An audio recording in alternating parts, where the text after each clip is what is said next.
Hello, it's me. Today I'm going to be showing you one of the best ways on how to make your sound white. Someone asked me on stream one day on how to make your mix sound white, and that is exactly what we're going to be talking today. This is going to be an extremely fast video, by the way, so don't expect me to talk about the details too much. So yeah, let us jump right into it. Now for me personally, I feel like delay-based effects are the best tools you can use to get your sound to have some sort of stereo information to them. Things like flangers, choruses, comp filters, reverbs, etc. if I missed some. And yes, every effects have their own sounds to them. Starting with choruses, the source sound I'm going to be using is going to be a simple saw wave.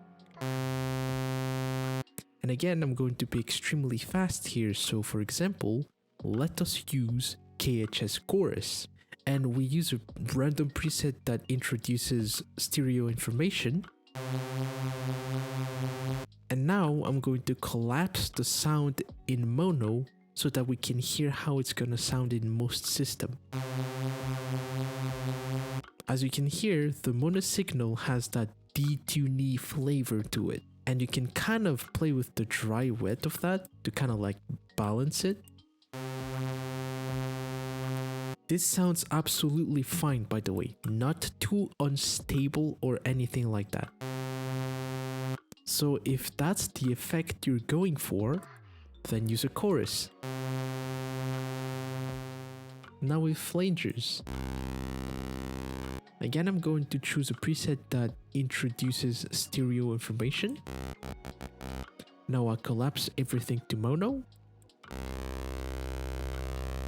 Flangers, on the other hand, have that kind of modulated comp filter feel to it, which can be cool in most cases. And of course, play with the mix to balance it. And you might be thinking, TOavn, the low end is also stereo, what's up with that? And we'll get to that in a second. Now, reverbs. I believe this is the most used effect to make a sound stereo, and of course, I mean, it works. If you want to use it for mixing though, make sure it's really short. The goal here is to make a mono sound have a decent amount of stereo information and not just to blast everything, which works when you're designing sounds, but not for mixing. I collapse everything to mono. It sounds absolutely fine. You can also use a convolution reverb, although that isn't really a delay-based effect. It's literally taking a sound as an impulse response. But it's still very usable as a mixing tool, so you can go with it if you want to.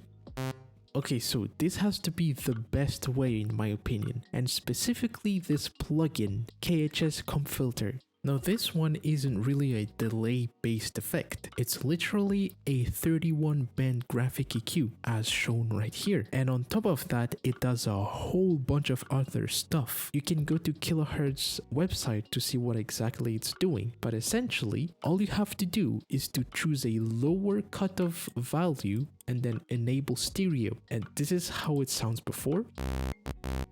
This is how it sounds after. And now I'm going to collapse everything to mono, and I'm going to bypass the effect so that you can hear the difference. And there is no difference. This is by far the rawest approach on making a sound stereo. And of course, you can always play with the settings to get the sound that you want. You can always control the sides after if the effect sounds good at 100% wet, but it's a little too wide. That applies to all the effects we just talked about. And you can control it by just adding a mid-side EQ and, for example, high passing the side signals. That's like the most obvious way to approach it. Or, and this is something I've noticed after mixing a lot of tracks, around 1k hertz, like around here. This is the frequency range that makes you notice a sound better. I don't know why, I just feel like it's like that. So by cutting a little bit of that frequency on the sides makes the sound a lot more stable. It makes it seems like it has a solid mid signal. Again, I don't know why, I just feel like it's like that. You can even take it to the extreme and apply a dynamic EQ on that frequency on the sides. To check whether the effect you're using works or not, always check your sound in mono. If it doesn't have an obvious comp filter sound to it, then you're good. Unless that's exactly what you're going for, especially has effects. It's literally taking the dry signal and then delays its right or left signal by X amount of millisecond. So let's say we want to delay the left channel by, I don't know, it sounds really wide, or the right channel sounds very wide. When I collapse everything in mono, a very obvious comp filter effect, and that is not what you want. And trust me, playing with the mix knob will not help.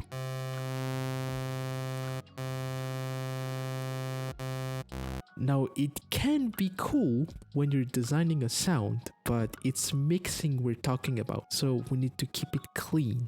So yeah, that's about it. I just wanted to let you know that this video is not sponsored by Kilohearts. I just genuinely love their plugins. Oh, and did I mention these effects are free, by the way? Yes, they are free, so what are you waiting for? Grab it! In fact, you can download the Kilohearts Essentials collection, which includes a bunch of amazing plugins for free. So yeah, go ahead and download it. Alright, thank you very much for watching. If this video helped at all, please consider liking it, and you can also sub to my channel if you feel like it, and I will see you later. Bye bye.